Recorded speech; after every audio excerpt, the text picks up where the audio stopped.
this shocking video. It shows the vehicle losing control, crashing into the Olive Branch Cafe, and miraculously, nobody was hurt. We're joined live by the owner of Olive Branch Cafe, Mr. Rusty Autry. Rusty, can you hear me? Yes, sir, Aubrey. I can hear you. Thanks. So give us an update. What is the most new information? Well, as of right now, I believe we're going to be able to open today for carryout. The weather obviously slowed us down a bit, so I'm pushing to try to open by 3 o'clock this afternoon.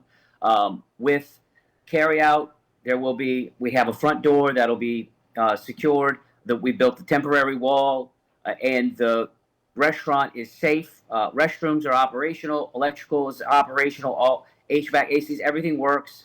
But, of course, the dining room will be out of service for some time. But we will be open today for carryout. We do business on the apps like Uber and DoorDash. So we will be operational. My employees will be back to work. None of my employees missed a minute of work. They will be paid for every minute of their time. And Ms. Russell, we're going to show some of that surveillance video. The video, I mean, it has been the talk of the town. What have you spoken to the driver? I mean, when you see it, I mean, it literally takes your breath away. You said it best when you opened it. It's miraculous that no one was seriously injured or killed. Right after it happened, there was a moment where we thought there was going to be. It was very loud. It shook the building. I knew right away. I was in the back of the building, but I knew right away something hit the building. Of course, I was shocked when I realized that the vehicle was all the way inside. So there was, we put a fire extinguisher on the engine, but there was no actual fire. It was absolutely a miracle that no one was seriously injured. For the time of day, the restaurant was actually pretty crowded. We had 16, 17 customers dining in the restaurant, which for that late in the day is unusual. So, I mean, it was just a shock, obviously. The driver was I helped her out of the vehicle. She crawled over the console, came out of the passenger side of the vehicle, and she walked out the back of the restaurant, and then paramedics took her away. I didn't actually talk to her other than asking her if she was okay and if she could get out. She struggled, but eventually she took my hand. I helped her out. And Mr. Rusty, talk about, did you say she was cited, and what do you want to see change after this video has surfaced and all of this happened?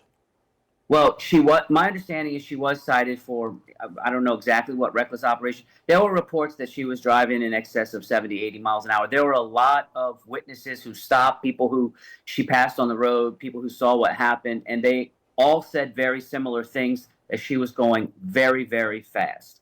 That is a big problem on General de Gaulle. Businesses, people who live in that community know how fast vehicles drive down General de Gaulle. And General de Gaulle is actually it has a lot of curves in the road, and it has a lot of ups and downs. And there's a large hill, really, that it is right before the gas station, right at the golf course. And when people hit that little hill going as fast as she must have been going, their car literally leaves the road. Wow. There have been so many accidents right here in front of my restaurant. Countless serious accidents. People have been seriously hurt. Cars have been completely destroyed. I can't even count the number of accidents that have happened right in this area. Well, Mr. Rusty, we can't thank you enough for your time, and hopefully by speaking up, change can happen. And we can't thank you enough for your time this morning. Thank you so much, Aubrey. We'll be open today. Looking forward to seeing everybody.